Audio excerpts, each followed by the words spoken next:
سفر منحوس نہیں۔ اللہ تعالیٰ پر یقین نہ ہونے کی وجہ سے دور جاہلیت میں لوگ ماہ سفر کو منحوس سمجھتے تھے۔ انہوں نے بلا وجہ اپنے ذہنوں میں بٹھا لیا تھا کہ یہ مہینہ اچھا نہیں، اس میں بلائیں نازل ہوتی ہیں اور کام الٹے ہو جاتے ہیں۔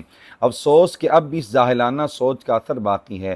کئی لوگ سفر المظفر میں شادی اور رخصتی نہیں کرتے، سفر سے گریز کرتے ہیں، سمجھتے ہیں کہ اس مہینے میں جنات کام بگاڑ دیتے ہیں اور کوئی بیمار ہو جائے تو بچنا مشکل ہوتا ہے۔ خصوصاً سفر کی ابتدائی 13 تاریخوں کو زیادہ منحوس سمجھا جاتا ہے۔ اسلامی نقطہ نظر یہ ہے کہ سفر بھی اللہ کریم کا بنایا ہوا ایک مہینہ ہے۔ اس نے بعض مہینوں کا عظمت دی ہے مگر کسی مہینے کو بے توقیر نہیں کیا، بعض میں برکت زیادہ رکھی ہے مگر کسی کو بھی منحوس نہیں بنایا۔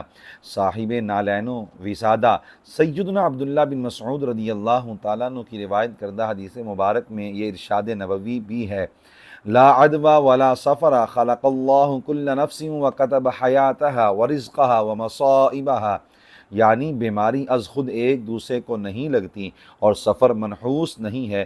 اللہ تعالیٰ نے ہر جان کو پیدا کیا اور اس کی زندگی، رزق اور اس پر آنے والے مصائب کو بھی لکھ دیا۔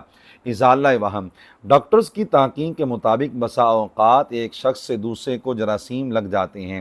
اس حوالے سے غور طلب بات ہے کہ ان جراثیم کو کس نے پیدا کیا، وہ پہلے اور پھر اس کے بعد دوسرے تک کس کے حکم سے پہنچے، ان میں بیمار کرنے کی صلاحیت کس نے پیدا کی، پھر دونوں افراد کس کے حکم سے بیمار ہوئے۔